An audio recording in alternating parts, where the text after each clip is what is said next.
Hello and welcome to today's episode of Struggle to Strength, the podcast where we explore the incredible journeys of individuals who have gone through some of life's toughest challenges and emerged stronger, wiser and more resilient.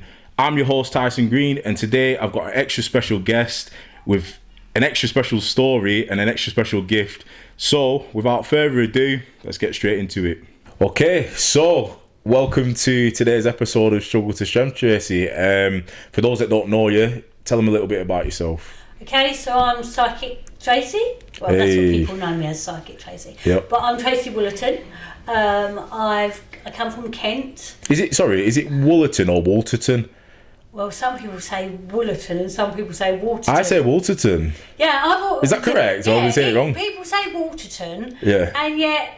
It's spelled Woolterton, isn't yeah, it? it's Waterton. Right, okay. I'm just thinking, have I been calling you wrong surname? Oh, right, fair enough. Sorry, go on, carry on, tell them a bit more about yourself. So I am a celebrity psychic medium. Yep. And and I come from Kent. Okay, so like with all of my guests, I like to take it right back to childhood, to the beginning, so that people get a better understanding of who you are. So what was it like growing up for Tracy? Quite a bit of a struggle because I am hyperactive. Okay. And so it was quite challenging. Yeah. For you or for your parents? Probably for my parents. Yeah, definitely for my parents because like I said, they had to put whiskey in my milk to knock me out to go sleep. Old school remedies, yeah. Yeah. And so it was different. I think. Okay. Different, I'd say, to the normal kids, but yeah, I know it was definitely different. So, when, as a child, or when did you realise that you had a gift? Was that in childhood or was that later on in life? Yeah, when I was little. I was about 5. Wow. And I remember walking down the, me and my mum, she'd take us shopping every single day. Every single day. We had to pull this like little trolley behind us. Was it one of them tartan ones? Yeah. the little brown, was it brown and black or blue? Yeah, that's the one. And every day we'd have to pull it up. And I hated going shopping. But anyway, I remember going down the shops and I looked up at the sky and I saw these 3 planes. Right. And at the time I didn't know what planes they were, but now I know. They were Lancaster bombers. Wow, yeah? From the war? Yeah. Wow. And I said to my mum, Mum, what are the planes up there? And she said, there's nothing up there. I thought, yeah, there is. I thought, I can see them. Right. And I remember as well, coming home from playing one day and I was searching under my bed and pulling all my stuff out and all my toys out. Yeah. And she was saying, what am I looking for? I said, I'm looking for my passport. And she said, you haven't got a passport. Right. I said, I have. I said, I know I have. Let's go back to these planes. What was your parents' reaction? What did she say to you? When did she, obviously them times, back in the day, if you want to put it that way, when you say something like that, you could usually get sectioned, couldn't you? They could lock you up. But obviously, how did your mum react to you saying that you're seeing things? I remember seeing it clear as day. I looked up and I could see them, 3 planes going across, and because it worried me, it panicked me, and because I thought, what are them planes? They don't look like normal planes. Yeah. And it's like I can hear. Yeah, I don't know. I think someone's phone's ringing. Okay. Yeah, go on. But but I think she just said, "Oh, my mum was quite strict." Yeah. And quite firm. Right. Do you know what I mean? It's like you'd eat your dinner, you'd shut up, and you'd behave yourself. Yeah. Different time, innit? Yeah. Because I remember, if I was naughty, I swear to God, she would creep up the stairs at night time. And she would smack us with her slipper. Yeah. She did. And but I've never done me own harm. Yeah. It's old school methods, isn't it? Whacked with the slipper. Yeah. But I said to her, what are they? And she said, there's nothing up there. And I said, yeah, there is. She goes, no, there isn't. And then that was that. Right, end of conversation. End of conversation. So I didn't think nothing more of it. So do you think that she just tried to brush it under the carpet and sort of ignore it, or? Because I was hyper, and because I had a really wild imagination and I was naughty. Yeah, kids do say things like that though, don't they? Yes. They actually, I can see this. Yeah, all right, just kids being kids. With my mum, she probably thinks, oh yeah, another one of her things that's going on Imaginary imaginary because things. Another thing what happened when I was little, I remember, I don't know why, but we had a German man living next door to us, and he was a doctor. Okay. And I don't know, it's probably with my psychic things, what I used to see. And my mum sent me round to the doctors one day, and they said she had to watch, so they said, right, she's not allowed to watch certain television programmes. Right. Because she's seeing these things. Yeah. And I'm thinking, well, I wasn't allowed to watch them anyway because my mum wouldn't allow us to watch it. Yeah. You know, we'd go to bed at 7:30. So they were trying to blame it on the TV, but you weren't even watching TV programmes anyway. Right, she's saying, oh, she's coming out with this stuff and saying this stuff. Right. So let's go back to the passport. What was that all about? So you said you were looking for a passport. Yeah, because you know sometimes when you have flashbacks, you can see things in your mind. Yeah. I do remember looking for a passport. I don't know why I was looking for a passport. Right. Because I mean it's such a long time ago. But I do remember thinking, where is my passport? I need my passport. How old was you then? I was probably about. Well, I remember seeing the planes probably about when I was 5 or 6. Yeah. So it must have been around about that time. Okay, still very young then. Yeah, so it was and they were the two things that stood out to me when I was really little. Yeah. Right. Oh, there was actually, no, tell a lie. There was actually another time we'd gone out down to the seaside for the day with me and my mum, dad, and my sisters, and this really did creep me out. Yeah. It really creeps me out. I remember sitting at the train station, and we was on one side, and there was this old man. He was on the other side. Right. And I looked at him, and I got absolutely petrified. Yeah. And he just stood out to me. Out of normally any other people, you know, he stood out to me, and I had this fear. Yeah. This frightening fear go through me. And all I said to my mum and dad, I said, quick. I said, we've got to get out of this. We've got to get out of the train station. Yeah. We've got to get out. I was petrified, and I don't know why. Wow. And it was just this old man, sitting on a bench, and I remember him today, right? He had this bald head with this little bit of hair around here, and he had these little round glasses, and there was a fear in me. I had to get away. Do you think that was possibly a spirit? Maybe you were seeing a spirit on the train station, or do you think that was just a normal? I didn't know if he was a bad person. Yes. He might have been a bad might just person. Been getting bad energy he might from have him. been somebody in previous life. Yeah. Because like I said, where it connects, like when I was younger, I saw these planes and the passport, it might be somebody previous life that I might have been picking up on. Wow. So to these different things, that's probably only just a handful of things what you just mentioned there. There's probably loads more of occasions where something happened. Yeah, they stick out to me the most. What were your parents' sort of like reaction to them things happening? You know, as it started to get more common, were they open to you having a gift, or did they just put it down to a child being a child type thing? Well, on my dad's side, my nan, his mum, used to read the tea leaves. See, your dad's mum. So she used to do the fortune telling. Ah, right. So it's in the family then. On my dad's side. On your dad's side, right. On my mum's side, found out Romany Gypsy. Romany Gypsy. So both sides. So I got double whammy. It's in your genes then, isn't it? It's in your genes. Wow, so it's nothing. It was nothing new to him then, really, was it? If they've been brought. But they never told me anything. You know, my dad, I remember when I was, like I said, little, this is another thing that's stuck in my head.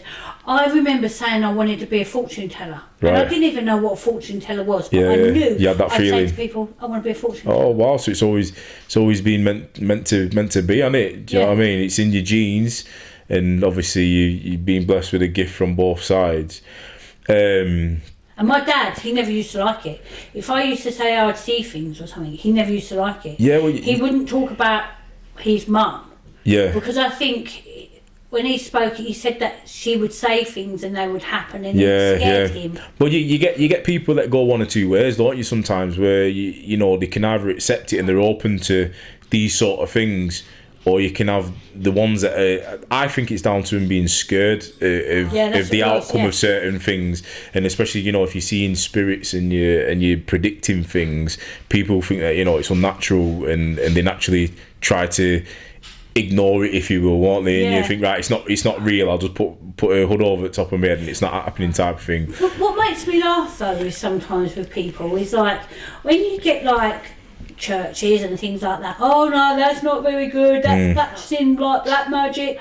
But sorry, but when you're in a church, you like incense and you like candles. Yeah, it's like when saging and stuff like that. Saging. When you do birthdays, you light in a candle. Yeah. What's the difference? Yeah. It's the same practice, but labelled something different, isn't it? Yeah, exactly. Yeah, well, that's good to know, to be honest with you, to see how your parents, you know, accepted or didn't accept the way that you was. They didn't. I think with them, they never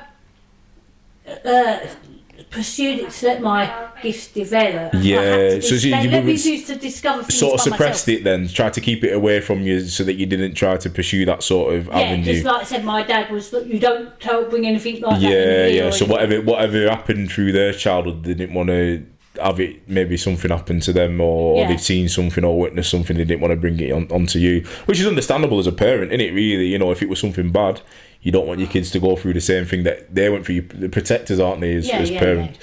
Yeah. So, you know, you said you were seeing things from, you know, 5 years old upwards. That time you would have been in primary school, wouldn't you? Was there anything that stood out? Yeah, I'm going to say, how was you in school? You know, naughty. You're naughty. Yeah. So, well, then ADHD wasn't a thing, was it? No, they didn't even know what ADHD so was. was you one of them kids who were just constantly getting lashings from teachers? Yeah. I'd have the chalk thrown at my head. Wow, that's crazy, isn't it? Like I said, there was people. I was one of these people that would like, my friends would come up to me, and if there was a dare done, it was always you. Like me that would go and do it. Right. I remember my friend said to me, "Oh, Tracy, let's go in the grass in the field. We go and find a pile of shit. Yeah. We'll put the grass on it, and we'll ask people to sit on it as a seat." Oh my God. And it was me that used to ask the people to sit on it as a seat. And it was me that would get into trouble. You was the instigator. Yeah. I remember also, like I said, someone dared me to stick my head in the railings. Yeah.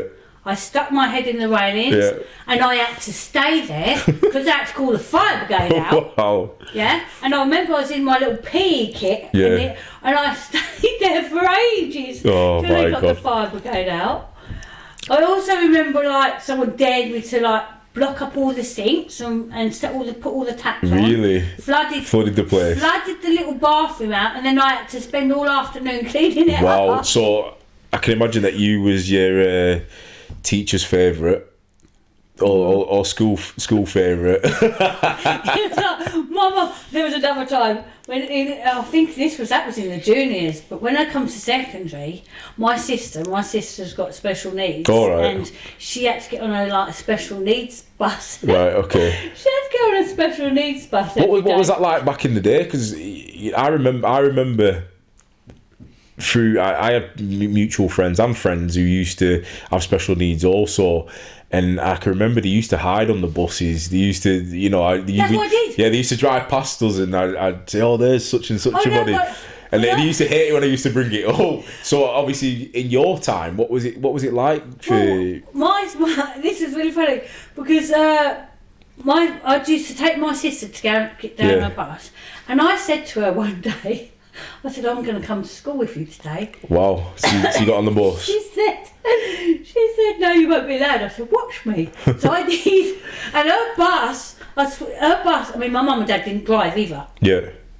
So her bus, it used to be a good 20 minutes away from where we lived. Right, so a fair trek. So I got on her bus, and I went into her school, and I went and sat in her classroom. Wow. No, wait, how old was you then? Oh God, I can't remember how old I was, but I must have been about 11. Right. Must have been about 11, and I sat in the class. Yeah. No, I think it's about 11. Yeah, it was, because I remember it's secondary school. And the teacher goes, "Who are you?" And I said, "I'm Diane's sister." I said, "I'm coming here for the day." She goes, "You can't come here for the day." just going up to the school. She said she's got to go back. So I went straight to the headmistress's office. Yeah. They called Mum. I don't know how they called my mum, because we didn't even have a phone. So I don't know. They must have called a neighbour. Yeah. My mum had to get a bus upstairs. Wow. To take me Fuming, home. I bet. Got a good idea. Yeah, I bet. and more. That was only one of the times, and then another time in secondary school, there's this new girl that started. Yeah. And she come from London, and she said, I don't like it here. She says, I'm going to run away back up to London. So I said, all right, then I said, I'll come with her. Wow. I swear to God, she'd only been there 2 days. But you know, when you say that, why do I picture you like walking down a long road with one of them sticks and a fucking, you know, them like a cloth tied to end on your shoulder? But you don't listen, it gets worse. Go on. So I said to her, I said, this is 2 days after knowing her. This is the God's honest truth. I said, come on in, let's go and run away up to London. Wow. Yeah. So I went, I had probably about £10 in my bank. Wow. I said, so I drew it out. Yeah. We got on the train, we went up to Thamesmead. Wow. We broke into her old house. Oh my God. And I'm telling you now, this like, the minute we broke into our old house, the police come and arrested us. Yeah, so someone would have seen you. Yeah. We ended up spending that day in a cell. Oh my God. Oh God, I tell you what, my father. I was going to say, so, you know, you obviously were troublesome in school. What was it like having a gift in school? Was there any occasions where you had friends or people that you was in school with where you told them stuff or you seen stuff while you was in school? I can't remember in my younger days about seeing things and that. Do you know? I know nothing that stands out in school. When I was about 15, 16. Yeah. When I was little, I remember when I was little, I used to always like study detective books. Yeah. Because I wanted to be a detective. In fact, I remember you saying at an early age you had a phobia of sirens, didn't you? Oh yeah. That was I bunked off school. Yeah. And do you know what? The thing is like, I used to sometimes think things. When I'd think things, that'd happen, and that used to scare me. What do you like in? I was. Like your intuition. Yeah. Now we lived down near the coast, and I didn't know it was flood sirens. But in my mind, and seeing the aeroplanes, going back to the aeroplanes and everything, in my mind, I was actually bunking off school, and I was thinking about a siren in my head. Right. And I swear to God, the minute I thought about it, I absolutely like an air raid sirens. I shit myself. It's a horrible sound anyway, isn't it? You know what I mean? It's a very eerie sound. I legged it up this alley. Yeah. And there's this little man I used to call Manny, like opposite us. And I used to say to him, I said, what's that noise? And he said, oh, it's a flood siren. Right. And I said, oh, I'm bunking off school. He goes, well, you better get indoors. So my mum gave me another good idea. Wow. So then when I got to about 15, 16, when I started to get myself some little tarot cards and everything. Yeah. I started studying like in private investigating, and I also got onto like past life regression. Right. How old were you then? About 16. So teenager, still a teenager. Yeah. Right. And I thought, I want to go and get my past life done, past life regression, but I wasn't old enough. Right. Okay. Yeah. Because I wanted to find out why, I had this fear. Yeah. So then when I was about 17, when I started working a little corner shop and earned some money, I did have my past life regression done. Right. And what they put you under mild state of hypnosis. Okay. You're still aware, you're still able to do things, but they put you down into right deep sleep, and it takes you back into your past life. Wow. So what happened there then? I remember, I recorded it. They allowed me to record it, on the old cassette tape. Yeah. And I was a young boy. I was a young boy called Michael. Right. And I remember, I don't remember my family, but I remember being young, and then I remember jumping onto another stage and I remember being in France, and I was like in the war. Right. Okay. So that makes sense to your phobia of sirens, then, doesn't it? Yeah. Because I remember just getting kicked out for uniform and everything. Wow. And also I remember, because she kept me from going to one part up to another. Yeah. And that figured out why I saw the airplanes, the sirens. So what's it like doing? I've never had a past life regression. I don't know what it's like. What, for those that don't know what it's like, what do you do? So they hypnotise you, as you said. It's like, they hypnotise you. So you go, right. All I remember is being. Is it kind of like in a dream state? Yeah, dream state. Right. And she'd say to me, where are you? and what was your name and what you look like. Yeah. And I remember first of all, I remember as a young boy. Yeah. And I remember I was walking along this dirt track, and there was this man on a cart, and he had some bread, and he was giving me the bread. Wow. And then she said, jump to the next stage, and I remember I was in a field and getting all kitted up in this uniform. Wow. Then I jumped to, and you know, I saw the planes and things like that. Yeah. I know it's in France. So that was, what world war was that? From the France, from... 1 or 2. Was it the second? From Dunkirk. Well, anyway. And then I remember she said, where are you now? I said, I'm in a trench. Wow. And I'd done something to my leg. Oh, how weird is that? And then I fell down the stairs not so long ago. Wow, no way. It's like it keeps repeating itself. Yeah, that's crazy. But when I was in the trench, I remember actually dying in the trench, right. because she said, "Can you see yourself?" And what did you get the same feelings? I wasn't scared. No. I wasn't scared because she said, "Rise above yourself." Yeah. So just like you were watching something happen. Yeah. She rise, and to me, even though I was watching, I didn't like. Even though that was me, I looked down and I could just see a boy, a young lad. Yeah. Do you know? Oh. So it wasn't scary. It was nothing. There wasn't nothing frightening about it. So do you still have a phobia of sirens, or is that something that's a little bit? Yeah. It's still a little bit. Yeah. Wow. Yeah. Still have. I cannot. With my ADHD, certain noises and things triggers. like that. Triggers. Triggers. Yeah. It triggers, and I start getting. Yeah. Well, no way. So.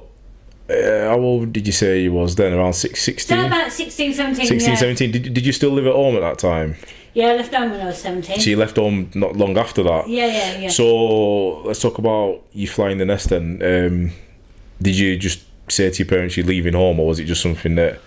My mum said to me, she goes, I used to work in the co-op, and I'd only worked like weekends and things like that. Yeah. And she said to me, she goes, you're going to have to start giving me all your money for rent and blah, blah, blah. Because like I said, my mum was quite strict. But I think, the lessons we learnt when we was younger, at the time it was really hard. Like I said, my mum and dad, they were strict. Yeah. Giving you routine though, wasn't it? But now, if you look at it, I'm quite grateful because I got through life with their lessons. 100%. But I thought, no, I ain't paying you. No, I'm not paying you all my wages. Yeah. Said, as you would. So I said, I'm leaving her. Yeah, gone. And then realised how hard it was. So me and my friend, we got this little bed sit. Right, okay.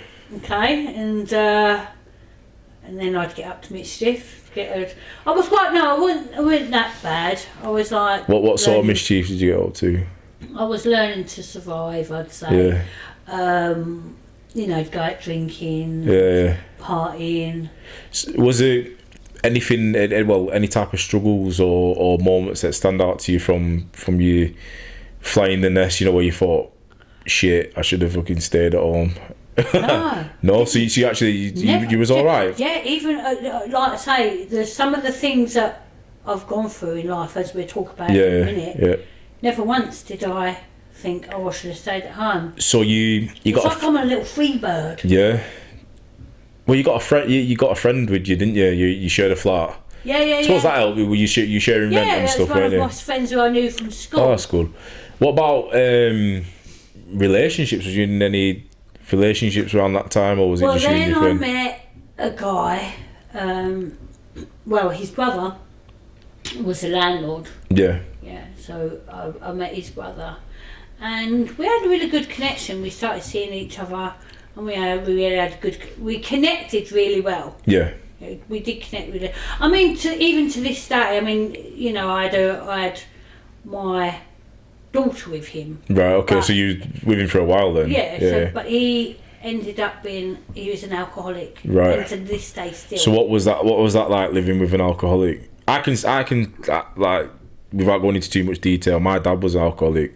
And he still drinks, but I can understand to a certain extent what it's like with people like that. It's a very unpredictable environment, isn't it? And it's just like, how can I explain it? It's not a very good place to be, is it? No, because at the end of the day, I had my daughter. Yeah. And he did become violent. So what age did you have your daughter? I had my daughter, I was about 20. Right, so... Up until before I had my daughter, it was fine. Everything was good.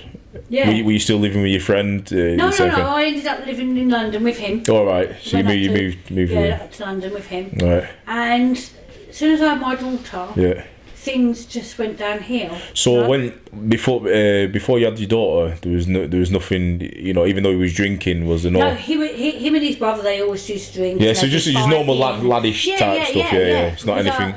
But then when I had my daughter, he was like, it was okay.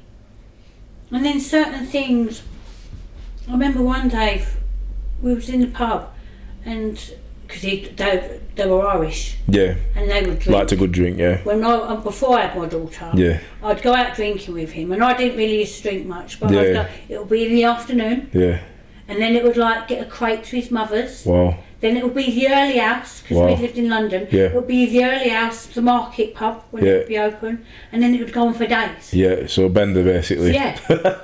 And this used to happen from one week to another. Yeah. Yeah, so like I said before, I had my daughter. I was going to say, it's alright when you don't have kids, because you're not waking up to the responsibilities, are you? It's in your own time, innit? But when you put kids in the mix, it's a different kettle, innit?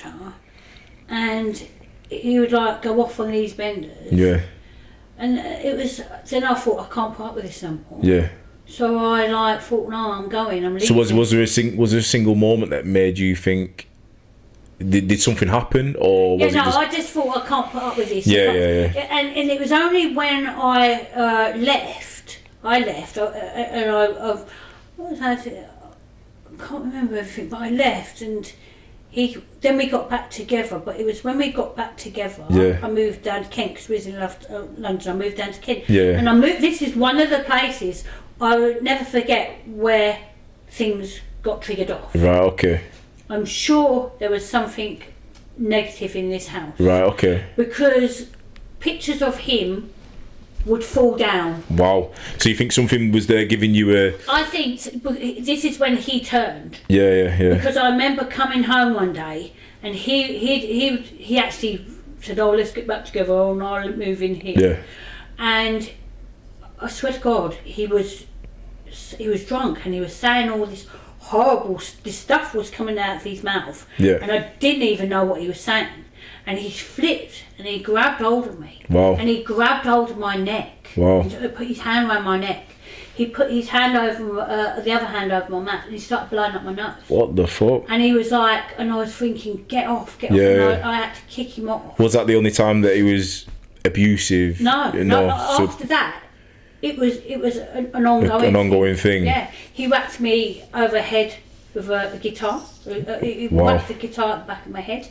He punched me in the face when he was in a pub with all his friends. There was this guy that had tattooed my name. So we weren't even asked to do it in public? No. It gets worse. There's this guy went into the toilet, and I remember seeing he had Tracy tattooed. Yeah. And I went into the toilet, he went into the toilet, I come out and he come out, and he obviously thought, and I didn't even know this guy. Yeah. So he punched me in the head. Wow. He chased me round a car with club hammers. Fucking hell. Yeah.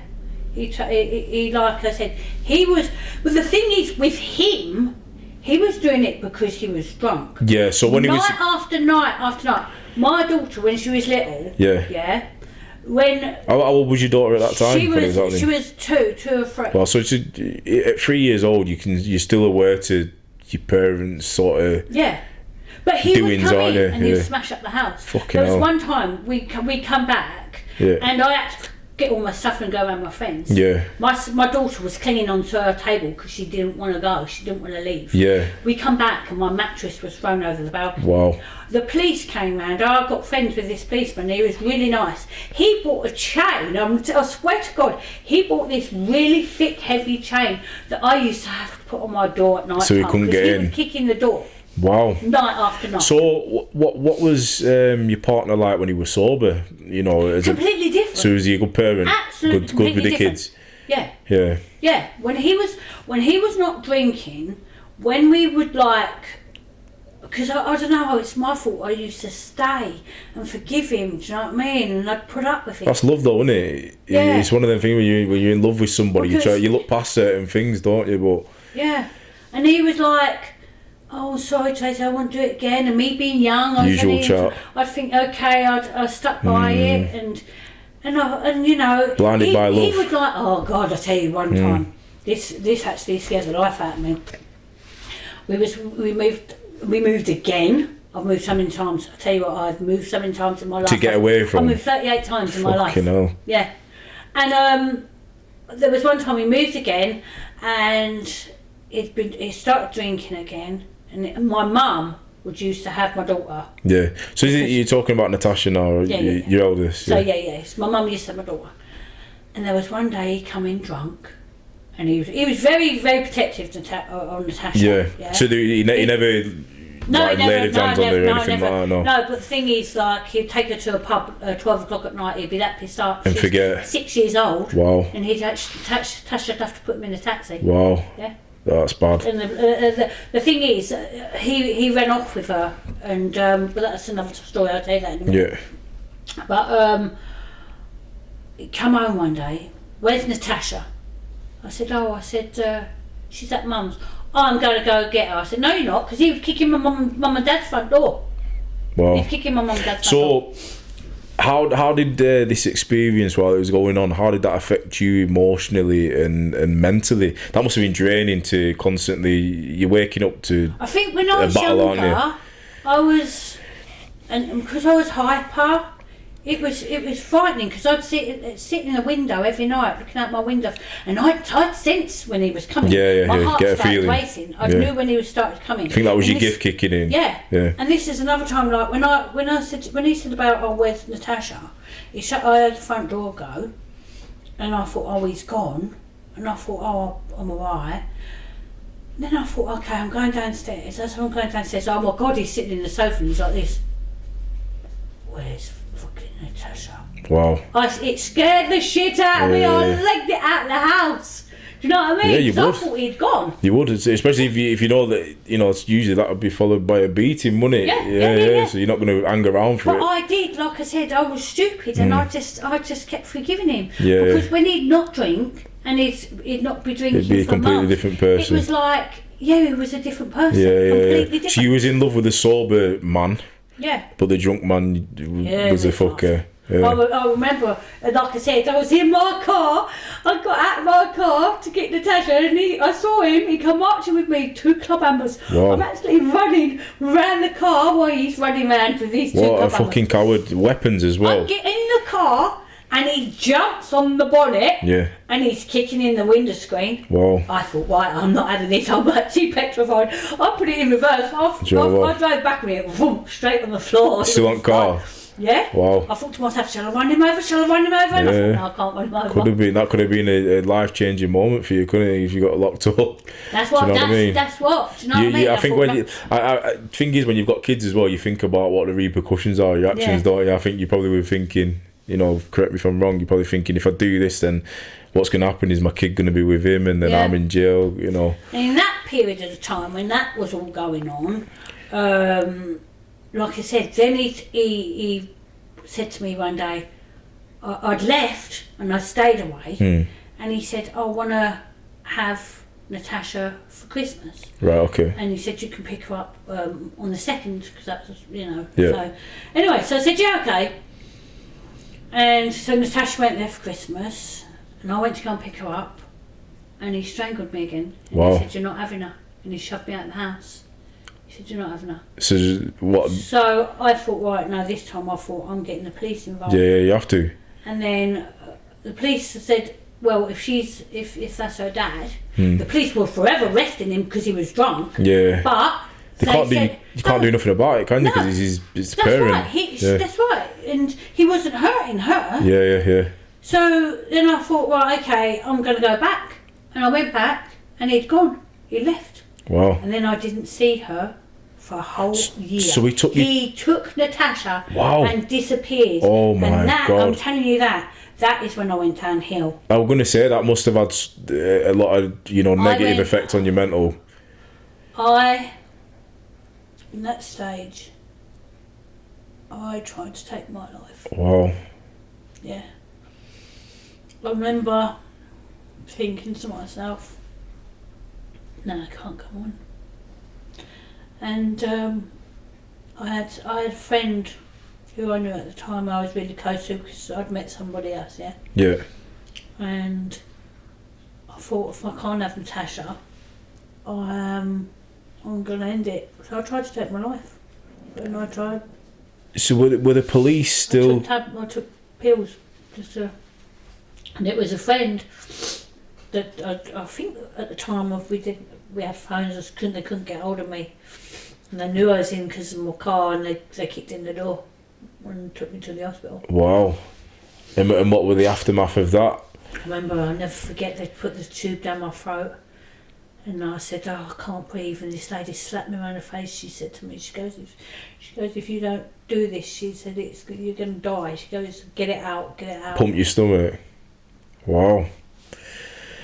So, did you get in contact with the police again after he disappeared and? Well, he took it to solicitors and everything. Right. And so went the legal route. Wow, no fucking way. On what grounds though? To this day, and you know what?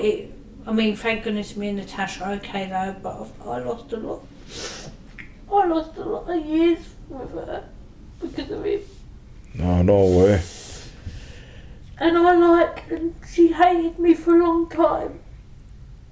But do you think that was because of him filling her head with shit?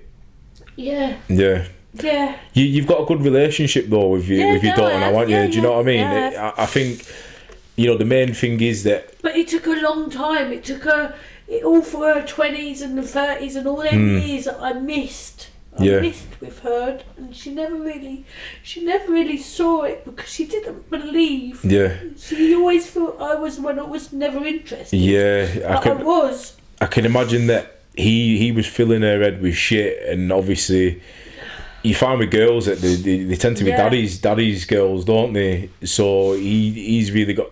Well, he would have had the upper hand, wouldn't he? Do you know what I mean? It's not... shouldn't blame yourself or think that you did anything wrong, because there's probably nothing you could have done about it at the time.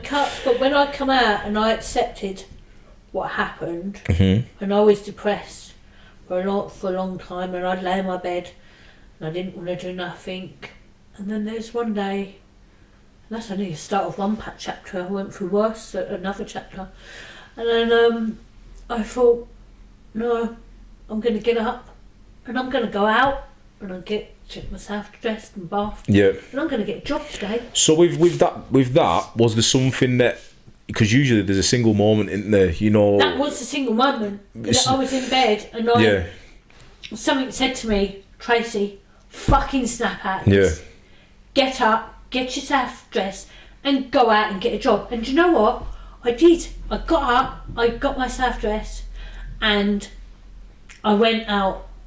And I said, I'm going to get a job. And I went down to the backyard. And I walked in there and I said to him, I want a job. Yeah. I trained up to do bar work already. Yeah. It takes a lot of strength. They give me a job. I commend you for that. It takes a lot of strength to come up, especially being in a dark place, with stuff going on.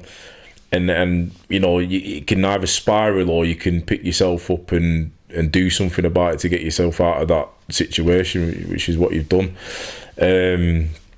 So with that being said, during obviously the difficult times, what helped you stay grounded? What give you strength? I don't know.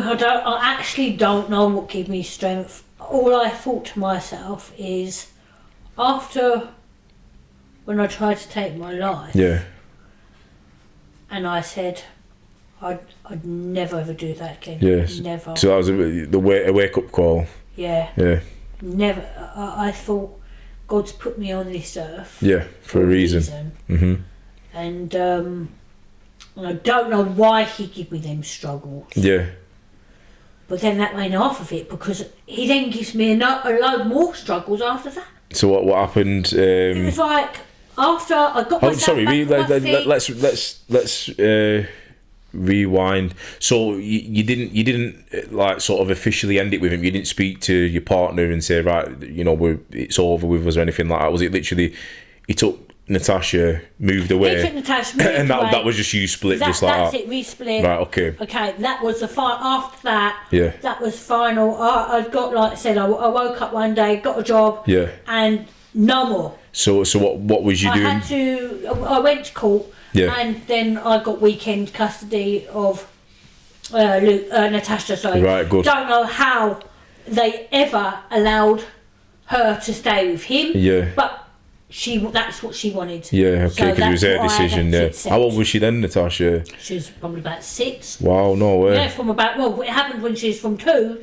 till about 6 when we got it finally sorted. Wow, no way. But then I got on with my life. I started, I done bar work, I worked in pubs, I started living my life again, I got into dating, I started dating and that. Yeah. And then A good partner. Natasha, yeah. Yeah. And then me and Natasha, we were seeing each other weekends, and then she said, I think when she was a teenager, so none of my psychic stuff, I'd left all that behind because I'd so much other stuff too much going on, yeah.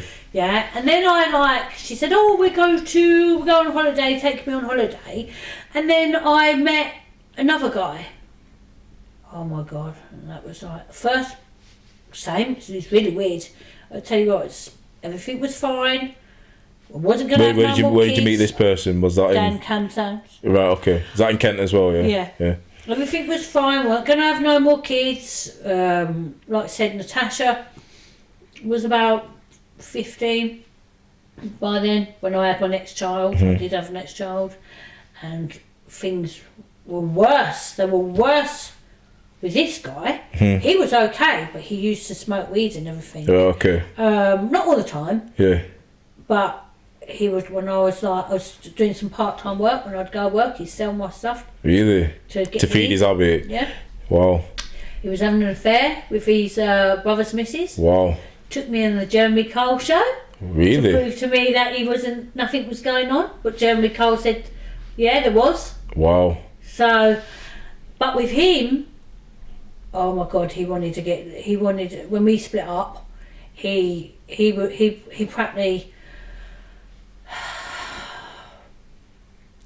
practically locked us in a house. Really?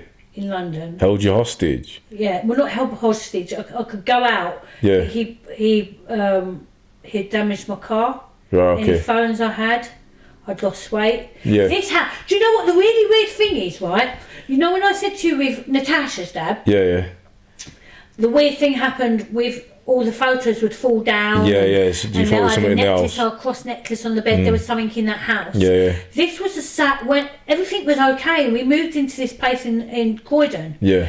And I called it the Amateurfield house. Oh, wow. I remember seeing a woman. It was like a nursing nun. She floated across the room. Yeah.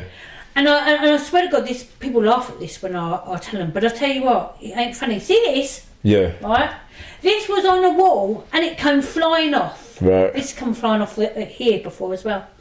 And there was this big, you know, like when you're cooking dinner, you had a big joint of meat. Yeah. Big joint of meat, frozen meat, come flying at me. Wow. Where was it, on the side or something like that? Yeah. No way. And then in the bathroom, we'd have these, like, this big glass bowl with these things, they would come flying off. Yeah. This was a really bad house, and I thought, oh my God, I've got to get out of this house. Yeah. But I wasn't. I was in there for ages, and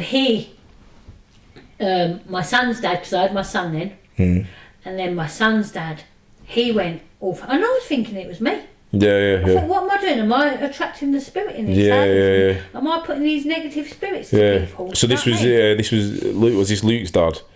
Yeah. Right. And he was like, the stuff, he set up microphones in the house. He was like, I think he'd done all this because he was having an affair with his brother's missus. Yeah. And he didn't want me to catch him out. Yeah. So let's just get a bit of a timeline on this. How old are you there and whereabouts? I'm in my 30s now. You're in your 30s now, right? Yeah. Okay. I'm in my 30s now because I had Luke when I was 33. And he, like I said, but he would do things psychologically. Yeah. He wanted to take Luke off me. Right. And in this house, when I kicked him out because I found out about his brother's missing, he got friends to dress up in police uniform. Fuck off. Come round to try and take Luke off me. Wow. And he mentioned this police officer's name, and I rang up the police, and they turned around and said there was no such person. Wow. So what, did they come to the house? Yeah. And They what come to the house. did you just like intuitively? Yeah, I thought they were just police, and they said, he says you're not looking after him. I said, but no. They didn't have no ID, so I told them to get out. Yeah. Do you know the thing is now, when you're talking about, you know, I know it was a sad thing discussing Natasha being taken, but I think things like that happen for a reason now. If you didn't go through that with Natasha and your ex-partner, would you have been so tuned in? No, I was still like, it was, with Luke's dad, it was worse. Yeah. It was worse. I went down to about 6 stone. But what I mean though is, would you have in the back of your mind, obviously because you've had your daughter taken before or a child taken? Oh no, I was really, because when Natasha was little, this is another thing that happened to Natasha when we was little. Yeah. When I was with her dad, we went to a boot fair. Yeah. And this is why I'm really, really protective as well over my son. We went to a boot fair, and Natasha had this Reese pink coat on. Yeah. I'll never forget it. She would always hold my hand, or she'd always hold my coat. Yeah. Next thing, she was free. Wow. She was gone. I thought, where the heck she's gone?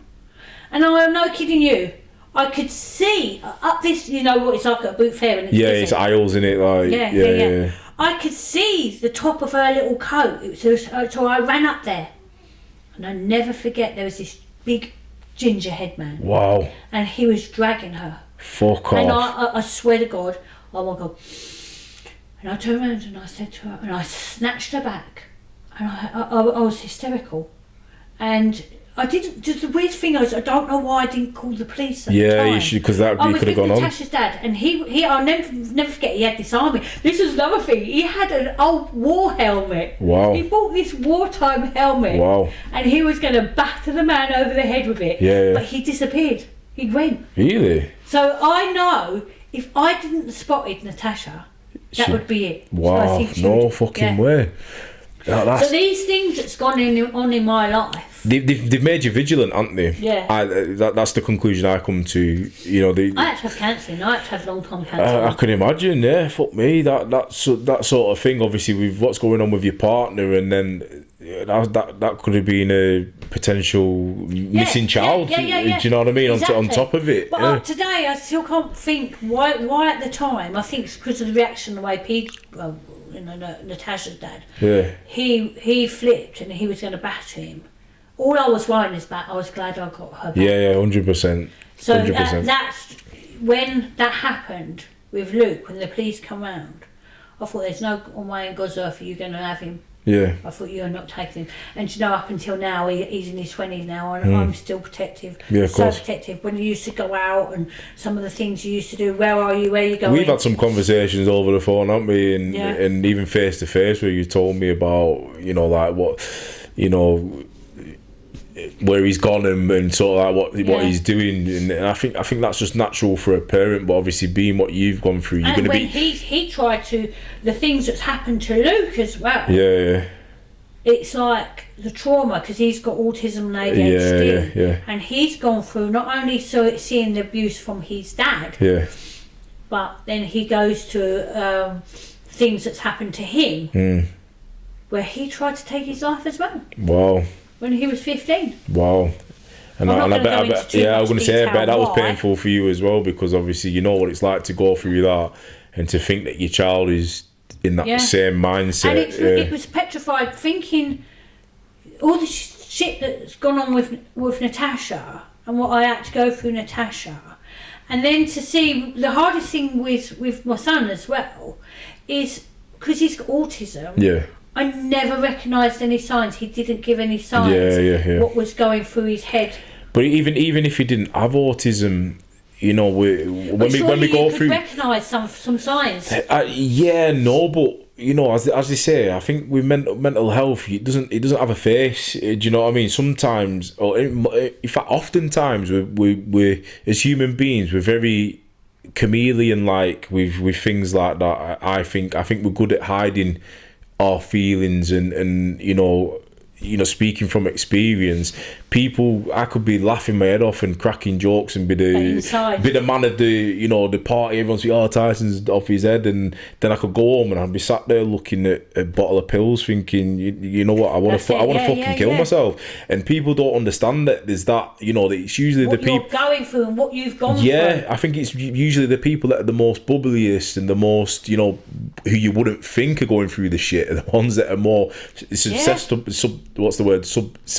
if that's the correct word, and the most, people that are going through the trenches. You know what I mean? If someone looks at me and say, "Oh yeah, Tracy, you're always doing this," and then they haven't seen what my life's been like. Yeah. They don't know.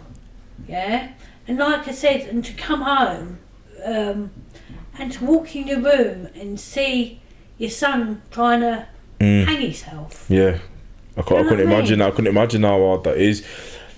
And well, he put it this way: it was my karate belt on the floor, and I knew, and he was breaking down because like I said, I'm not going to talk about certain things happened to him. I think we've had the conversation. Yeah. And it's like, oh my God, why didn't you talk to me? Yeah, I suppose in that sense you're thinking, as a parent you think, right, I'm your mum, why can't you come to me? And you know what, that was another thing that scared me in my life, because from 15 up until it's all them years, any sound I'd hear in his bedroom, you'd be flapping. I'd want to know what he's doing. It was like you couldn't rest. Go out. You couldn't rest. Yeah. That takes its toll on you as well, doesn't it? Yeah. Wow. Thanks for sharing that. With us. You know what I mean? Because you didn't have to, but it's good for people to know these things as well, especially if they're going through Recognising signs. Yeah. Because kids, and like myself, I didn't tell anyone. He didn't tell anyone. Yeah. It's like you say, you could be bubbly and everything, go home, and you don't know what's going on behind someone's clothes. Yeah, that's and it. You don't always want to talk because he didn't talk. Yeah. So he was naturally quiet anyway because of his autism. So like you say, it's harder to read that, isn't it? But it was like something made me go up to his room. Something told me to go up to his room, and then, that's when I thought, what the fuck? And I said, why are you doing this? Why haven't you spoke to me about it? Yeah. So, and people don't. And how old was he then? How old was you? 15. So again, teenagers are good at hiding shit as well. I think a lot of people, I hear a lot of young boys around that age go through it. 100%. 100%. As you know, I've got girls, and I'd say I'm quite a tough parent at times. I'm like that because I'm ex-military anyway. I want my kids to do the best for themselves, but also not take the piss. Do you know what I mean? But with my daughter, your kids, you can sort of, like you say, sometimes there are signs. There's little cracks, isn't there? There are little cracks. Yeah. And I can always tell when she's had a bad day at school, because she'll just come in and she'll say hello, chuck her bag, and she goes straight upstairs, and she's not really as open as she normally would. If she's had a good day, she'll come in and say, hey Dad, she'll give me a kiss, she'll give me a cuddle. She'll ask me how my day was. I think, are you the parent or am I the parent? Do you know what I mean? Yeah. And then you get into that conversation, but when she doesn't do that and she goes upstairs, I drop everything. The first thing I do, especially going through what I went through as well, I think I'm not having my kids go through that shit. So I'll go upstairs and I'll just sit on bed. I won't just chuck it in conversation. I'll be, oh, you alright, love? She's like, yeah. And I'll just say, crack a joke or something, and then she might smirk or whatever, and I'll say, oh, how was school, what are you up to today? And she'll just say, oh, it was alright. And I'll say, just alright. I'll say, did you, what did I always say, like, what was the highlight of your day? What did you enjoy the most of your day at school? She say, oh, well, we was doing this and we're doing that. And I'll say, all right. And then I'll say, oh, you don't look like you sort of yourself. You don't look like, you sense it, as a parent, especially it's maternal sense, isn't it? Or paternal, whatever the word is. Maternal. Maternal sense. So paternity. Whatever it is. But just having that moment, taking the time away from whatever you're doing and sitting down with your kid, I think, is valuable and something that we all need to do as parents. And I think, but they don't always open up. No, they don't. But I think if you, what's the word? I mean, with Luke, with him, it was like get out get out of my room. And that's a teenager being a teenager, isn't it? But I think eventually, if you keep it's sort of like pestering them, isn't it? That's what I'm saying. Eventually they think, right, do you know what? It's actually going to be easier if I just open up, because she'll just shut up, and then they'll might not give you everything, but they'll give you something, and then you can sort of weave it out and then say, right, look, let's talk about it, and then it goes through that. But as parents, sometimes we're too busy. Do you know what I mean? And I find that's where a lot of kids end up going through the shit that they do, because it's easy for you to say, oh, you're right, how was your day? Yeah, it's fine. They chuck the bag on the floor, they go upstairs, and then you carry on watching TV or whatever. But then in that time, it only takes a few fucking minutes for your child to do something. Do you know what I mean? To swallow a bottle of pills, hang himself or whatever, and you'd have fucking wished that fucking Netflix show or your Facebook scrolling. It weren't worth it. But I knew, like I said, that's when my psychic senses kept coming in. Yeah. And like you said, I was up in tune. You're in tune with it, aren't you? Yeah. But with going back to after all his dad bled the brakes off my car, and I had to have cameras put in my house. Wow! So did you actually drive with it? So you messed with the brakes? Yeah, every day something would happen to my car. Every day I was living it into this garage, okay? And then one day I was driving along and the car just stopped, so I had to call my friend out. This is where I was living in Dover then. Call the mechanic out, who I know, because there were problems. First it was a battery, then it was the window screen, then it was the mirrors. They were all broken for no reason. And he said to me, he said, we'll have to get a tow truck. So they took the car in. Yeah. And he rings me up and he says, Tracy, he said, we'll check the brakes. He said, we think it's to do with the brakes. Yeah. And then he calls me back and he went, someone's bled your brakes. Fucking hell. That's attempted murder, really, isn't it? He said, someone has bled your brakes. Wow. He said, because there's nothing wrong and he said, they've been bled. Wow. He said, and I told him beforehand all what's been going on. Yeah. And so I had to then have cameras put in my house. Yeah, of course, yeah. Because he kept getting in my house. And psychologically, he would damage a telly or washing machine. Yeah. And you couldn't see where he's damaged it. But he's letting you know that he's been in there. Yeah. By leaving a load. Yeah, mind fucking games. I'm not saying what he left. Yeah. He left a sign, and I knew what it was. I knew he'd been in the place. Yeah. But I couldn't prove it. Yeah, because it could just be from him. He'd always get in. Yeah. But anyway, I had to have counselling. I was too frightened to go out anywhere. Yeah, of course. So I had to have counselling. I had to have counselling at home. And how did that go? Was that with 3 years? Yeah. 3 years it took me to get out. Well, in the end, they said, right, she first used to come to my house a couple of times in the week, 1-to-1, yeah. Then she said, we're coming out. She'd take me out, so she took me out. Yeah. And then she said, let's get you back into society. What do you want to do? Yeah. So I said to her, I want to be an embalmer. Right, okay. So that is pissing. I didn't have no money or nothing. That is a mad career decision, I would say. That's an understatement, isn't it? So not only are you gifted and you're a psychic, but you decide to work with bodies.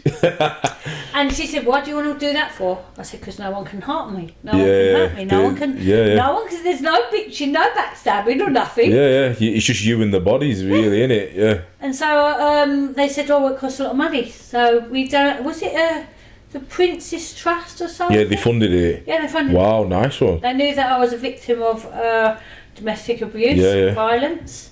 Wow. And they funded it, me.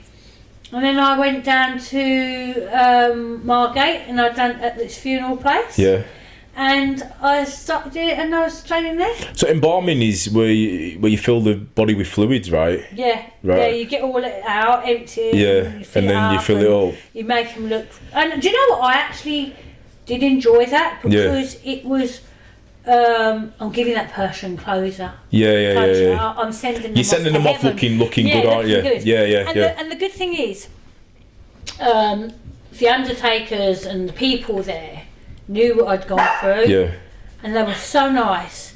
And they, you know, over the years, they would invite me to little gatherings. Wow. They accepted me as like a little part of the family. I'm Nice still in one. touch with them now. So it was a family-run business? They was the one, they was the one. It was them, that little group that got me back out as well. Nice one. And started enjoying myself again. Nice one. So let's touch on the bodies, the embalming. So I'm quite intrigued about that. Especially the fact that you've got psychic abilities. Did anything happen while you was... Listen to this. There we go. I knew there'd be something. I've got to tell you this though. The very first day, right, this made me laugh because, like I said, they didn't have no money, and probably my tax had run out on the car. Yeah. This is the God's honest truth. This is what actually sticks in my mind. This not anything spooky, but there is some spooky things. Tina, shush. Anyway. I'm having acts. We're doing the first funeral. I went on the funerals with them. So I'm sitting in the back of the hearse with her body, and as we're pulling out, I can see my car being hoisted up in the air. Wow! So someone towed it I'm away. like, oh my God! Now bear in mind, I remember my first day. I didn't know the people. I'm like, stop the hearse! Get me out, that's my car. No fucking way. We can't. We're going to be late for the funeral. Just stop the car because they're going to take my car. Yeah, of course. I had to run out. And I asked them to drop it. I said, look, I've just started here. I said, I'm doing a funeral today. I said, leave the car. They said, we can't. We need the money for the tax. The tax has run out. Wow. So lucky enough, one of the girls, who I didn't even know, she paid for it. One of the workers, in the place, office, she paid for it. Oh, bless. And I paid her back. Yeah, bless her. That was one incident. Another instance, I remember going into where they used to do the cremations. Yeah. And I got friends with a guy there called Malcolm. He was the undertaker. Yeah. And I picked up this name. Right. And as I picked up this name, he said it was one of the person that's being cremated. Right. Yeah. No way. And then another time when I was embalming, a girl, she was training me up. Her name was Jenny, and there was Jenny and Kevin, and they left me in there. And I swear to God, I'm telling you now, right, as you're working on this body by myself, I was petrified because I was left in there on my own. Because you think about the turnaround of bodies that goes through your days. And his hand, there's this man on there. His hand fell down and slapped me on the bum. Oh, I was no like, fucking way. See you later. That's the only things that happened in there that that's mad. So where did you go from embalming? How long did you stay in that? I stayed in it for about 4 years. Right. Yeah, doing my training and that. And then I met someone and moved, and and that all was all right. Right. So that's a crazy career path. So that got me back out into society. Yeah, so you was back to normality, back to normal jogging, working, and in a good routine, if you want. Yeah, well then I was like my son. I met somebody. Yeah. And I was still living in Kent, and we'd see each other, and I was like, between my embalming training, I was also a carer for my son because he, like I said, he has autism. Yeah. He's got ADHD, he's got Tourette's, and there's lots of things that he needed help with. So I was, and I still am a carer for him. Yeah, sure. So even though he's got his own little life now, but my daughter's doing fine. She's got her kids and she's doing fine. She's really, really doing well for herself. And so I started thinking, right, I'm gonna get back into my psychic stuff. Right. Okay. How long had it been from that point? Well, when after I'd done embalming, and I met somebody else, I thought, well, I want to get into my psychic stuff. But you hadn't done anything. How can I explain it now? You didn't Did you do readings? That's what I was trying to say. I did. Did you do anything? For my friends, even when I was from the age of 16. So you just did personal readings. Yeah, always did. Was it a service that you were selling, or was it just something that you would just do? No, just something I was doing. Yeah. So a hobby. Yeah, not a business. And they Yeah, all those, we'd go ghost hunting and everything. And they'd always call me back because they always used to say to me, yeah, Tracy's with anything that you tell me happened. Wow. Yeah. So then I thought, okay, so I've got back in society, I've got like, I'm doing embalming, I want to get into my reading, but I still didn't have no money. You know what I mean? And I thought, well, I'm going to get the person who I was with, made me up a little flyer. Right. 25p flyer. Right, 25p flyer, printed it out, took it, and I mean, we got loads of prints. I've got loads and loads of prints. Yeah. Put them in hairdressers, the nail salons. I stick them to the back of the toilet doors. Putting in the legwork. Putting the legwork in. The pubs, everywhere. And then that's how. Then we got like Facebook, and then we got Instagram. And it makes it a lot easier, doesn't it, with social media? But before then, I was messaging different people, celebrities, saying to them, you know, sending them my little flyer. So now you've gone from an embalmer to building your personal brand, right? Yeah. Okay. Yeah, always working with the dead. I'm going to say some way, shape or form. No, even when I worked in the pub, do you know what I mean? I used to do pub rugby about the spirits are around me there. Yeah.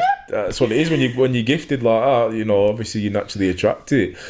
But you were talking about. I'm talking about spirits, drinking. You were talking about. You're talking about DMing celebrities, yeah? Is that how you started to build your brand? I just DM'd them everywhere. Or was there a standout moment that you thought, right, this is something that I can really go into and it's really started to take off? Not being big-headed. Yeah. I know what I could do. Yeah, sure. I know what I can see. Yeah. I the things that I've experienced in my life where spirit come. And when I've done readings for other people, when a spirit has come through and I can give the name of that spirit, I can tell you how they died, because I will sit there and I would feel. I would feel how they died. Of course. See how they died, and to give someone an exact name. You can't just make that shit up. No, definitely not. People know that. You know, obviously, people that are wise to it, you think. That's, you know, I don't know this person, how the fuck does she know this? And it's them little intricate details that you're in tune with, or when a spirit is passing that message on to you that only the spirit and their family would know. Exactly. And you think, and obviously if you're passing that message on to someone, they think this has got to be the real deal, because how the fuck does she know that? That's it. There was a lady come round my house one time, and you know, her son, he got murdered. And he came through, and I told her how he got murdered. I described where the place was. My parrot, in the meantime, was singing sex bomb to her. She was crying, and I was thinking, oh my God. If you're wondering what the noises are, we've got dogs and we've got a parrot in the background. It's not, we haven't got Tourette's, and we're not just barking randomly. And it's like, and she knew. I said, your son's here. And I described her son. And she said, no one in the world could ever know his name. Wow. How he died. Wow. You know, the actual, I felt it where it was. And she said, you've truly got a gift. So let's talk about breakthrough moments. I remember you talking to me over the phone. You was on Britain's Got Talent. Let's go into that a little bit. So I've done Britain's Got Talent. Yeah. And how I done that, I made a vision board. Right, okay. And on the vision board, I wanted to go on Britain's Got Talent. Yeah. I wanted to go on there with my dog. Wow, okay. And I got on there, I didn't go on the actual, they recorded me on the show, so I wasn't on the show. Yeah. But I didn't get to do my act on the show. Right, okay. But they did record me for a couple of minutes, I was on there. And you put you on TV? Yeah. So that was your first official TV appeance. Yeah. Right, introducing the world to Tracey Woolterton. Yeah, that's it. No, that's good.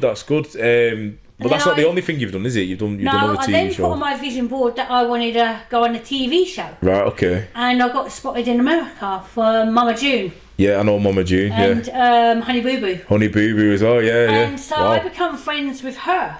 Yeah. And there was loads of things that I told her that was happening. So we had a really good bond, and she got me on her show over there. So and on the show, was you showing your psychic abilities? Is that what it was for? I was predicting things that really did happen, things that really did happen. Wow.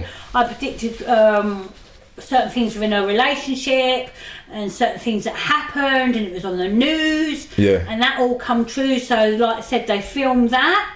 And then from then I went to, so other people spotted me, Katie Price, Kerry Turner, all the celebrities were all Nice one. Was that off the back of you being on the TV show? Yeah. Nice one.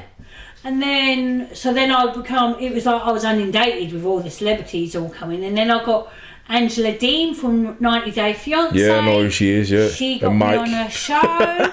And Michael. Yeah, nice one. She got, TLC. Yeah, that's the network, show. innit? Yeah, wicked. So I was on their show on that. And then I got another show offered. It's from 10 to 10. Right. A lady called Patricia. Yeah. She's Tan Mum. So I was her psychic. Nice for one. The show over there. And then, so it all started coming in. And then a producer in America, who was the producer for Mama J. Yeah. She got in contact with me because something tragic, there was a big thing happened in her family. Yeah, okay. And without saying too much, the relative come through to me. Right. And a relative of the producer? Of the producer, yeah. Wow. Because there was something that happened. Yeah. And the relative came through, and I told them what happened. I described what they were wearing. Yeah. Where it happened, and I even I do not know how my gifts work myself. Yeah. So it just happens. They just come to me. Yeah. I 4 numbers came to me. Yeah. And it unblocked that person's phone, so they could. Right. So this is. So let's backtrack a little. Something happened to their relative. Yeah. So the relative of the producer, something's happened to them. Yeah. And then the person that it happened to reached out to you. No. So the relative of the person, one of the person died. Yeah. Right. Okay. And so the relative of the producer, got in contact with me. Yeah. And said, "What can you tell us because this happened?" Right. And I told them. I described what they were wearing. I described what their friends were wearing. Yeah. I described inside their flat. So. Like I said, and I got 4 numbers that unblocked their phone so they could get all the information. Right. So, with the sounds of it, was this a missing person or something that had already been solved? Something tragic happened. Was it a case that was still open? Or Yeah. Right. Okay. Yeah. So I was working with that family for quite a while. Right. And I kept seeing these things. I don't know if you ever heard of remote viewing. Yeah, I think you mentioned it to me a few times, but let's go into detail about it. Let's just talk about what it is. I could talk to you. I could ring you up. Yeah. And then I could just. I think I've done this to you though before, haven't I? I think you might. Do you know what? I think you did something. I described something. It was my tyre. It was when my tyre popped. Yeah. I think my tyre popped, and you said something like, I can't remember what you said. I seen something happen where I seen you with a tyre or something like that. And it was the same day. The same day, yeah. And I was like, what the fuck? Yeah. And you described that. I will see things in my mind's eye, so I could call you on the phone. Yeah. And I could say, and you could be sitting there eating a pizza, and I get the taste of your right. And I say to you, I can taste pizza in my mouth. Right. And this is what happened to the lady in America. Okay. She called me, and I went, I'm getting a taste of lemons.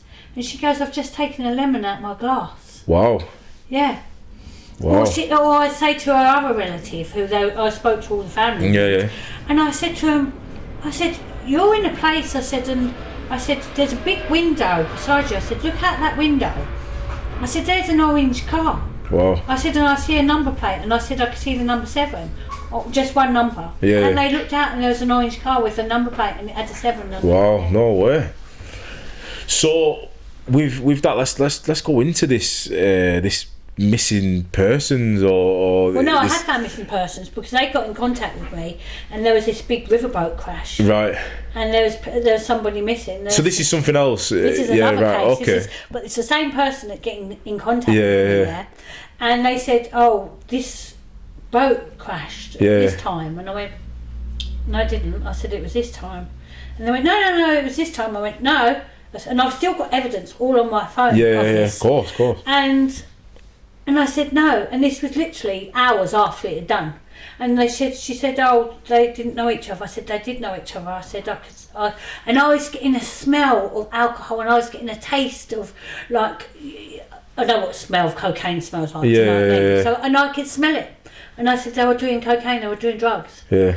And as time went on, over these past couple of days, these days, I was getting a vision, because there were bodies that went missing. Yeah. And there was one particular, I was getting the name, I was getting these visions, I was showing this map of the Colorado River. Yeah. And I kept seeing it's like an L shaped, yeah.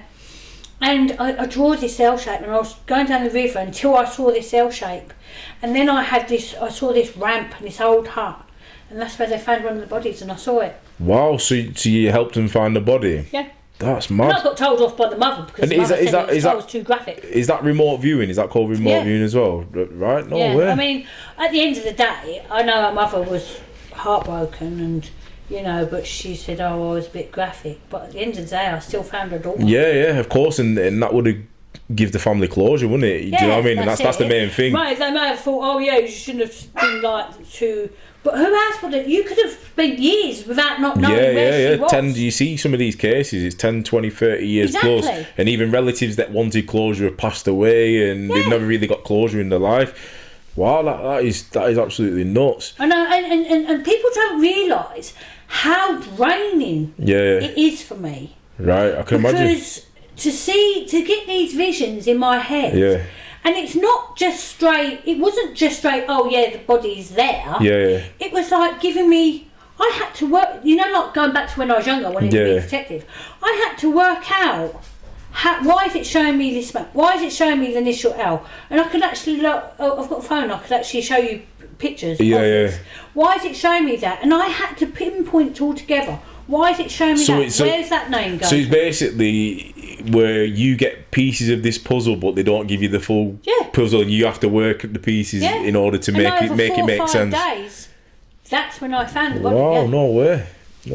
I'll tell you what, it is mentally and physically, it is draining. It drains you. Yeah, that's. I remember you talking about a boy whose family you helped. That's when I was talking about earlier on. So that was the first thing. So you were the one who got the number to unlock the phone. Yeah, I didn't want to say too much.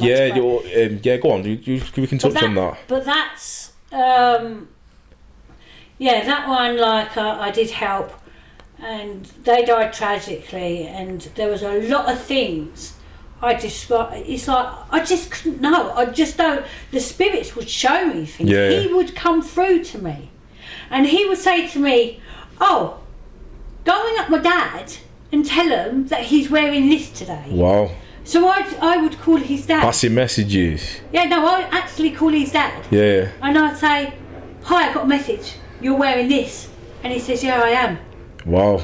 Or you're doing this today, or you're eating that. Or you've got this going on. Wow. And he would tell me, and he was there a long time, telling me all these things, because I think he wanted to give big time closure to his dad and his family. Yeah, of course. And now he's truly rested now. He very, very rarely does. The thing is, there were two certain songs that he would play. Yeah. And when I'd go and visit this family, because they invited me over to America to stay with them. Yeah. When I'd be going home, this song would play on the radio, and I went away this year, and I hadn't heard from him for ages. And when I was coming back home on the journey, it came on the radio. His song, saying that he's still about. Yeah, that is mad. But that must be such a good feeling for you to have a gift that you can give back. Do you know what I mean? Yeah, because thinking again from a parent's perspective, you're literally giving these families closure. Do you know what I mean? You're giving them the answers that not, how can I explain it, our sort of earth realm can't give. Do you know what I'm saying? But with your gift, you can tap into them frequencies. And you say, especially when, sorry, that's my ADHD kicks in sometimes. I butt in when someone rings me up and they don't know you. I remember this family not so long ago. Yeah. Didn't know me, and there was like a three-way conversation, like a Zoom, and the mum and that was there, and the dad, and the son. And the son was very sceptical. Yeah. As you would be. And the mum was asked, and I was picking up all these different things about the son, how he died, and telling them certain things. And then I actually turned around and said to the brother, I said, you don't believe me, do you? He said, well, even though you've told us things, he says, I need proof. And I swear, put my hand on my heart, I turned round and I went round, and I can say his name because nobody knows it. I turned round and he says, tell him to say Lee. So I went, that's what the spirits turn around and say. They talk to me in my mind. Yeah. So I turned round and I said to him, I'm told to tell you Lee. And he went white. You could see him, he just, his face. And he went, what did you just say? And I went, Lee. He goes, that's him. Wow. He said, that's his name. He said, I believe you. Yeah, I'm going to say that. You just shut the sceptical down, didn't you? I believe you. and you know, he just, yeah. It's quite touching, yeah, because like I says, because I don't really know, ever since I was little, I don't know how. Yeah, it just it's happens. It's really weird. Yeah. You get people out there and say, oh yeah, I'm a psychic. I know I'm a psychic. I know I'm an empath. I know what I can do, but I don't know how. Do you know what it is? Like when I watch a lot of videos and I love documentaries on stuff like this, and they usually say it's like picking up radio signals, isn't it? Yeah. So you know you're driving down, you might get BBC Yorkshire, whatever radio station. That's how they explain it with psychic abilities. You could be walking down a road and then the frequency comes to you, which is from another plane, if you will, and then that person who's on that frequency starts giving you messages through that frequency. Just messages. Yeah. It's like I can say, like, for instance, did I ever tell you had pain in your knee, or was it you? Yeah. That's when I was, because I drove a lot, and my left knee started to like seize up and that. Yeah. It's not as bad as it was now, but I remember you telling me it was my hip as well. You told me about my hip. Yeah. I will sit there and I can, even if you're on the other side of the world, if you've got a toothache. Yeah, you can feel it. I can feel the toothache. Right. That woman that had her son murdered. Yeah. I felt the pain in my stomach. Wow, no way. So that must be mad to go through that. I can talk to someone and I know if they're it's like the person I'm with now, when he used to drink. Yeah. I'd be down my mum's and I'm talking to him and I can taste beer on my butt and I'm saying you're having a drink. No, I'm not. Don't freaking lie to me. Yeah. You know I can suss you out. Yeah. And I will taste things. Wow. So and I will smell things. It's like it's just so weird. Heightened senses. It sounds like, isn't it? All your senses are heightened, very heightened. Yeah. Yeah, that's mad. So let's talk about present and the future of Tracey. I know I've seen some of your stuff on social media recently, and it looks to me that your acting's taking off. So let's talk a little bit about that. What made you get into acting? Have you always wanted to be? When I was little shit. Yeah, so you've always wanted to be an actor, right? When I was younger, even though I said I wanted to be a fortune teller. Yeah. I always loved drama. Right, okay. You were causing the drama. And I was always into drama at school, and even then when I was with Natasha's dad as well. He would come to acting classes with me. Right, okay. Yeah. Wow. He would, when he was sober, he would come to acting classes, and that was when I was 18, 19. Right, so early then. I always wanted to do it, but then with all the things that happened in my life... Yeah, it just went the right timing to do it. It just fell to the side, do you know what I mean? Yeah. And, but yeah, I got into drama, I went to acting school, I'd do plays and everything. And then when I started... I was on the Mama June show, the 90 Day Fiancé, and in my heart I thought, you know, I've got to I don't want to be known as a psychic forever. I've got more to give. Yeah. And now I've my children's left home. I want to do something that I enjoy. Yeah. And it ain't about the fame because people know me for being a psychic. 100%. And it ain't about the fame for wanting to go on films. I want to do it for me. Yeah. Something that I can finally say, kids have left home. Yeah. I'm okay. I'm in a good place. It's you time. Let's do something for me that's going to make me happy. Yeah, of course. It ain't about the money. There's nothing wrong with that at all. Yeah. Yeah. Then it was like you, wasn't it? Yeah. Yeah. I think when we met. Oh, that's you know, I try to explain this to people, and I think I've explained it to you. I felt your presence before I even saw you, which is mad to say.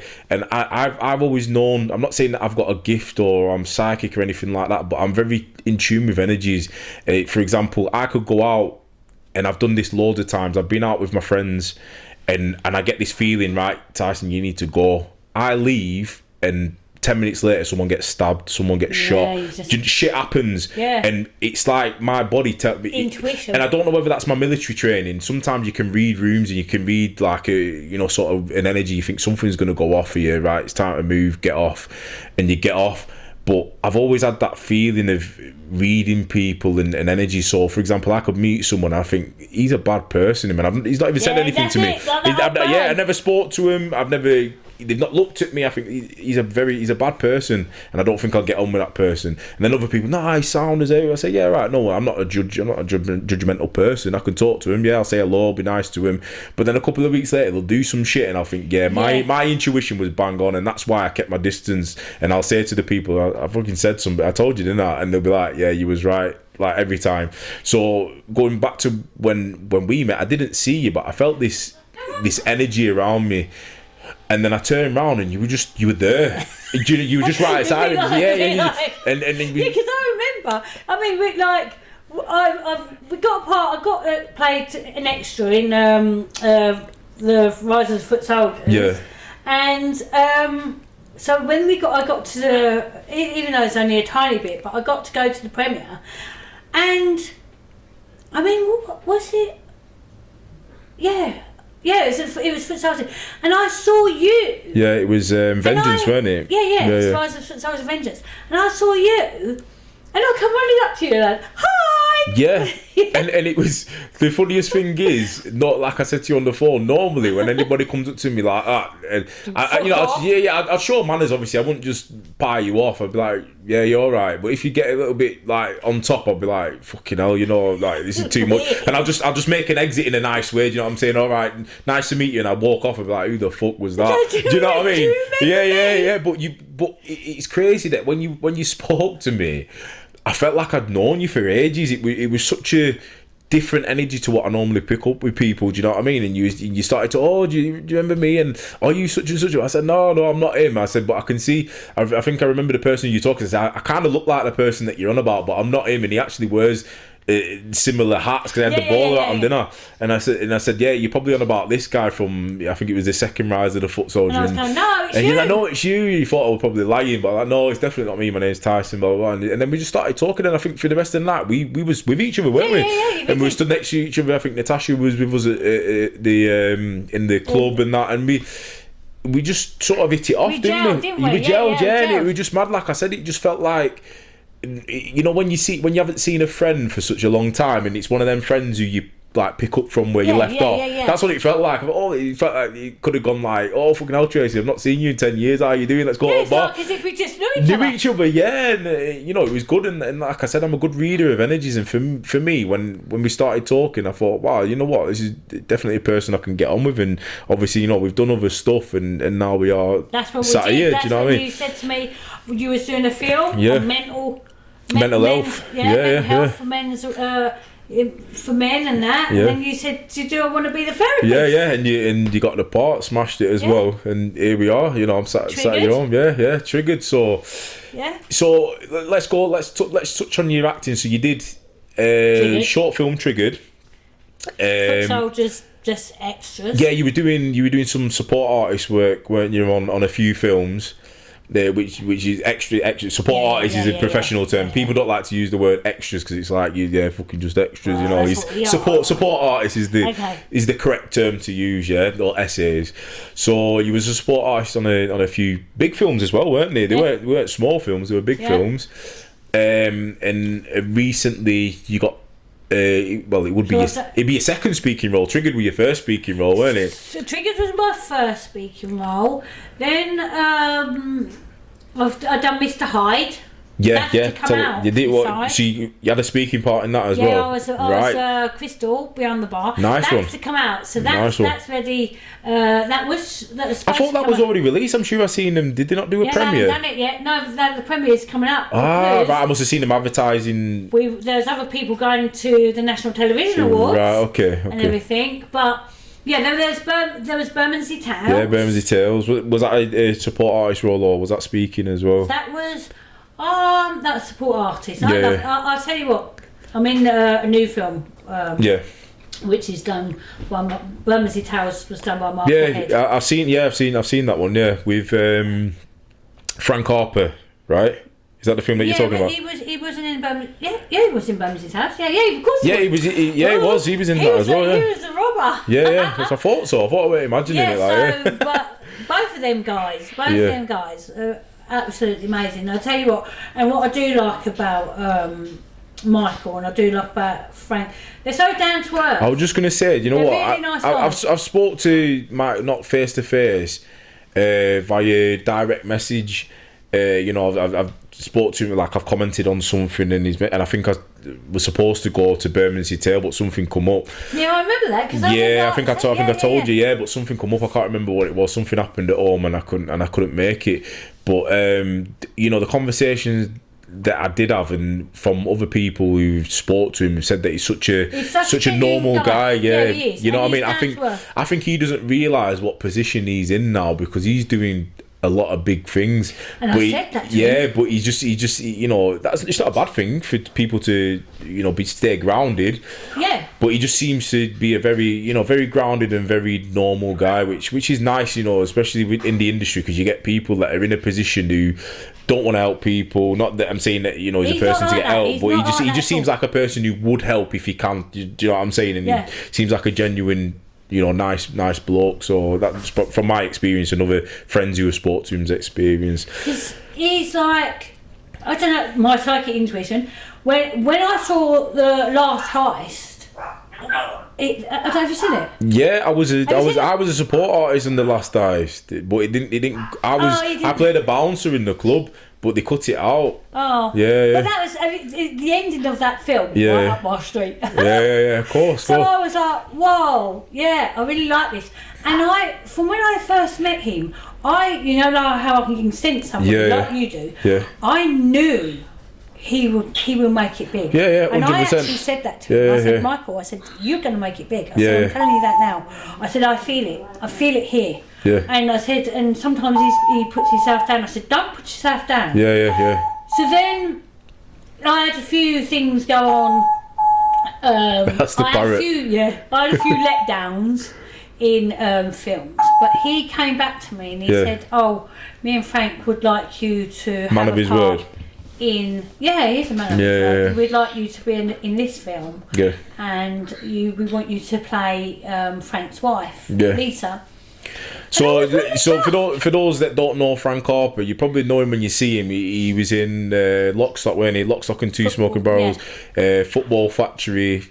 Kevin and Perry as well. He's the guy who says the famous line, "Oh shit, I've been shot." that fucking believe it. Yeah, it's him. And then obviously the guy who was running the firm on Footy Factory. So you'll know him if you don't know his name, you'll know who he is when you see him. Yeah. So so it's big things. You know what I mean? Frank Harper is he's a veteran in the UK film scene, isn't he? When you talk about great British films, he's up there, isn't he? With the likes of Terry Stone and that. He's always a face that you see in them type, especially British gangster films. Yeah.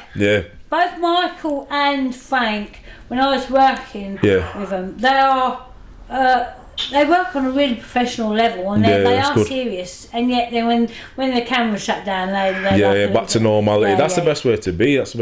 But hats off to you from making that transition. You know what I mean? Because a lot of people can stay stuck as support artists and not progress. But you working your way up, and it's not like you're doing low budget films. You're making a really big trajectory. Do you know what I mean? Big steps, with the right people who were doing a lot of big things at the moment. So yeah, hats off to you. Well, I've got my next vision. People may laugh, but my next vision is I'm not saying too much, but I know I've got it. I feel it. Like I say to you, I feel it. Yeah. I'm going to be in the soap. Speak it into existence. Either Emma Down. Yep. Coronation Street. Or EastEnders. Yeah, more than doable. Watch this space. More than doable. I can see you in EastEnders. Do you know what? I actually went for a reading. Now, I'm not one for going for my own readings, This was last year, down in my mum's. Yeah. And this lady did say to me, she goes, I can see you being on a soap. I thought, wow. No way. She said, yeah, I think it's going to be EastEnders. That's crazy. And I've got that recording. I've recorded that on the phone. So, how does Tracey Woolterton balance her personal life, psychic medium life, and acting? Because that's a lot of things to take on. Do you know what I mean? And you're a carer as well on top of that. So that's a lot. How do you balance it all? I don't. You just wing it. I wing it. It's my ADHD. But it's working for you though, isn't it? Yeah. It's working for you. So you're tapping into your superpower then, basically. People say to me, it's like my mum, she goes, you never slow down. Yeah. And I'm bless my mum. My mum's 80. She's going to be 80 this year. And she says to me, you can guarantee I speak to her every night, 8:30. Oh, yeah. Have you got your pyjamas on yet? It's like you to your mum. No, my mum to me. To you. Have you got your pyjamas on? Telly's going to be on. Yeah, I know, Mum. Oh, bless. I said, I've got this doing. She goes, you don't rest. No way. And I've got the dogs and the animals. Yeah, see, you're keeping yourself busy, aren't you? I suppose that's not a bad thing. I like to keep busy myself, but you're doing a lot, but you're excelling where you are and what you are doing. You know what I mean? Which is, I think what it is when you are hyperactive. Yeah. This is one of my biggest things. Is like organising. Yeah. I can't. You open my cupboards, I'm telling you, everything fall out. Yeah.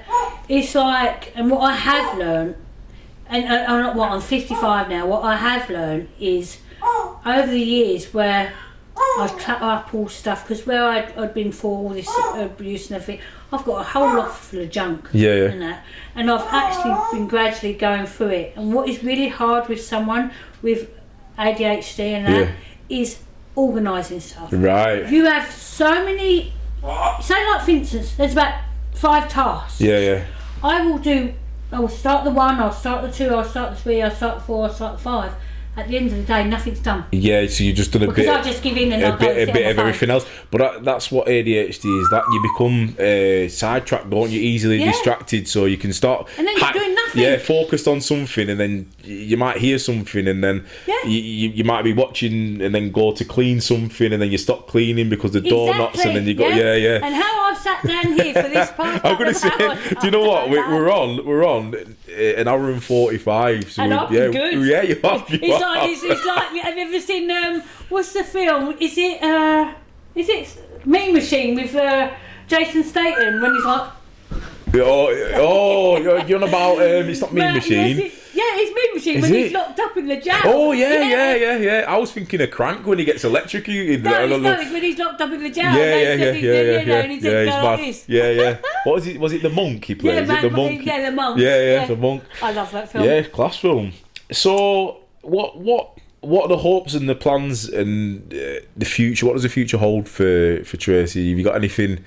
Well, like I said, in my heart, in my intuition, I want to carry on acting. Yeah. Because, like I said, everyone always know me as a psychic. Yeah. Because it's like I go through different stages in my life, and I feel that stage is like, I'm there for people if they need me. I am there. I still do readings. Yeah. But I want to, like I said, this stage of my acting, it ain't about fame. It's not about money. It's about my life. Yeah, doing something that you enjoy. Having. I've been there for my kids. I've been there for my family. I've been there for people. And now I want to do it for myself. Yeah, no, there's nothing wrong with that. There's a lot of health issues that people can't see with me. Yeah. I've mentioned about my fibroids. I'm waiting for a hysterectomy of fibroids. Right. That's like does affect me big time. Does affect you know. Looks like I'm pregnant. It looks like I'm forever fat because I used to be going to the gym and everything. I also had early stages of skin cancer under my breast, and I had that removed. I had to have that removed twice. Yeah. So I think as I'm getting older, I want to do something for myself that I'm going to enjoy.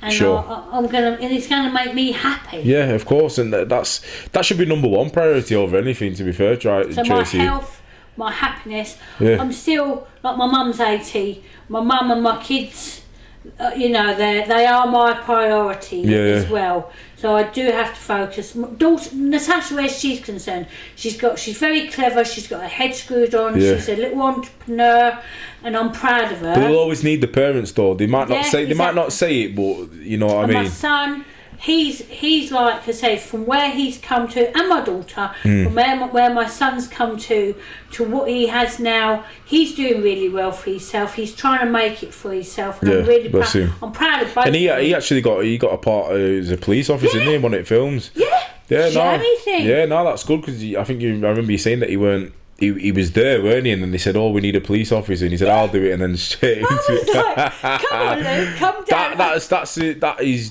being at the right place at the right time, and I think that's meant to be in it. You know, when you're somewhere and it's meant to be. He's a good musician as well. Yeah, he's still playing guitar and that. Wicked. Oh, wicked. Self-taught, but Bermondsey's house, I couldn't believe it. They said, "Yeah, Tracy, come down, be an extra," and then they said to him, "Oh, one of the coppers ain't turned up. Do you want to play a policeman?" I went, "You jam your songs, you jam that, Luke." Nice one. Proud of him, though. Yeah, no, that's good going. Like you say, it's unpredictable on a film set, innit? And if the casting director likes your face and you fit the role, then they'll take you on. And the outfit fitted him. Yeah. Oh, even there, it's meant to be, weren't it? Because I mean, he's quite tall, isn't he? He's about 6 foot. Well, at least you know, moving forward, I look forward to seeing you and your son together, maybe in something. You know, I've certainly got what we spoke about, projects that. I know that you and your son could definitely be a part of that. The prison one that I was telling you. Yeah. You and your son could definitely have parts in that anyway. Which, I reckon locked in stuff's going to come up in that as well. It will be because it's prison, isn't it? You know, a lot of things happens, a lot of deaths and stuff. So I reckon it will be a bit of a mad one. But yeah, when that time comes, you know, we'll get to that. But and we'll share it. We'll share it with you. Any ghost caught on camera? Yeah, definitely. You usually catch orbs and stuff like that, don't you? So we'll see. I know that you're a magnet to it. So tell me about it. We've got the beacon and the Wi-Fi set up. So yeah, it'll be good. But so I think now we can go to our closing thoughts, and I think what you've been through. The struggles and the strengths that you've shown throughout your life. What advice would you give to anybody that's been through or is going through anything that you may have mentioned during this podcast? Sometimes when you are at your lowest, and I mean your lowest of lowest, like I was, is like, and you think to yourself, there's nothing more. Then something happens and you know there is. Yeah. Someone is there for you. And, especially when you're young, you do things that you don't even think about how your parents feel. Yeah. And you do things on the spur of the moment, spontaneously, and not giving a shit about anybody else. Yeah. And it's only when you're older, like myself now, and I think, oh my God, I was a little shit to my mum and dad, naughty. When I went through the stages where I tried to take my life, I didn't think about people around me, how they'd feel. But then going through when Luke tried to do it, and I saw it, it is the most horrible, painful thing that you could ever see and witness. And it makes you think, you really need to think in life what you are doing and never give up. Yeah. And think about who the people around you that really care, because you're not just thinking on hurting yourself, but you're hurting everybody in your family around you. So if you are going through any pain, abuse, anything like that, any bad thoughts, get help. Yeah. Talk about it. Even if it's to a stranger. Yeah. You have to get it out. Well, there are a lot. There are a lot of means of contacting people, and I know in this day and age we talk about speaking out, but some people, it's not so easy. It isn't, and I think there are people out there who have maybe have learning difficulties, who can't speak to people. Yeah. So in that instance, there are places you can call. There are places you can text back if you don't want to speak to someone in the voice. And there's also chat pop-ups. You can go online and you can do it as a pop-up box. And also, I'd say as well, is even if something's not happening to you, yeah, and you notice a child or a friend or a relative, certain things, if you notice that they're not like they usually are, or if they're down, maybe approach them. Old people. Yeah. Say hello to them. 100%. There's too many nasty people. Do you know what? I also noticed when I do a lot with social media. Yeah, there's so many people saying, "Oh yeah, you should help people, give them love, blah blah blah." But there's a lot of people out there that's nasty trolling. Yeah, 100%.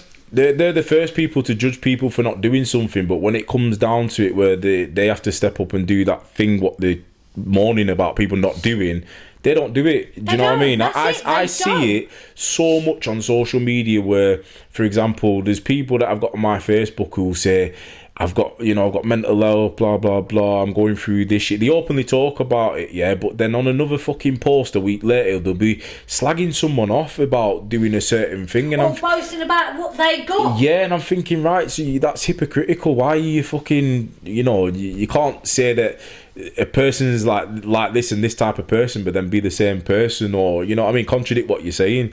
So yeah, just be mindful. I think. Kind. Yeah, be kind. You never know what people are going through. Yeah, you don't. Yeah, because if you look at, like I said, things probably you've been through stuff with your army and that.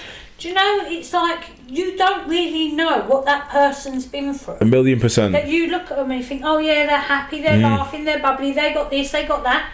Some people, it's like, do you know another thing I've noticed as well? Go on.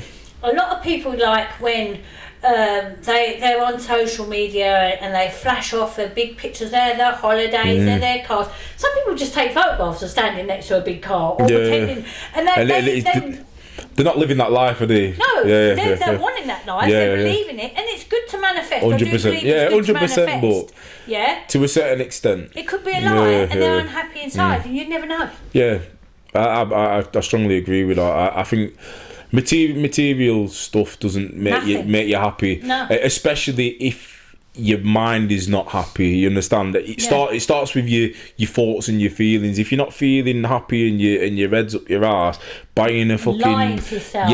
only so much. Money is an endless source, and you think, right, I've got all this money and I can put it on. Don't mean nothing. Validation. You're looking for validation from an outside source when realistically you should have the foundations right, so your head's right and you're confident within your own skin and you're happy with how you are, how you look and how you feel before you put it out to the world and fucking kick off because no one's liked your post or liked what you. Do you know what I'm saying? You find that when you're happy, when you are happy in yourself, and you've achieved something good, you'll have someone that tries to knock you down. Yeah, 100%, and they're the people that you don't need around. I've been through it. I've had fucking friends who I've known from 6-7 years old, and I remember having conversations about achieving stuff, and the conversation just went fucking sideways. They changed the subject, and I think, right, if you told me that, I'd be like, wow, come on, mate, what have you got? Let me buy something. Because they're jealous. Yeah, that's what it boils down to. But yeah, we digress anyway. But yeah, just make sure that you're looking after your own head before anything. You know what I mean? You can't pour from an empty cup. Is what I'm trying to say. You need to look after yourself. Pour into your own cup before you start pouring into others and start looking for outside validation. But this has been, honestly, I shot a podcast previous to this and it was good, don't get me wrong. It was with one of my old school friends, but this is probably the longest one that I've shot, nearly 2 hours, and it genuinely felt just like a back and forth conversation, you know what I mean? And I'd just like to say thank you for first of all inviting me to your house to do the podcast, and also opening up about, you know, what you've been through, because it's not easy to, you know, talk, especially when there's cameras and microphone in your face and whatnot. But I appreciate you opening up and, you know, just being genuine with it, which it felt like. It's like a little counselling session. Yeah. But it's, to me, it is a pleasure, because, like I say, if it can help someone else, if it can give someone else definitely. advice, I know we've been talking, but it's been a good talk. Yeah, 100%. I knew this was going to be a long one, because you had a lot. You had a lot to talk about. That's what we talk about. So now I've got the fun part now of taking this 2 hours away and chopping it up and making it something a little bit less than 2 hours. But even so, we'll do what we do. Even if it's a long one. Even if it's a 2 hour, can turn into a film. Exactly. A feature podcast. An extra. Well, it is extra. Yeah, special, we'll start putting. We'll give it a title, full credits, and that. Well, but no. Well then that's what I says. If it can help someone else, it doesn't matter. 100%, and yeah, anybody tuning in, you know what I mean, and they've been through the stuff. There is help out there, and you know, I'll put something at the end of this podcast with numbers and helplines and stuff for people to ring if they do need help. But like I said, Tracey, thanks again for your time and sharing your story. It's been awesome.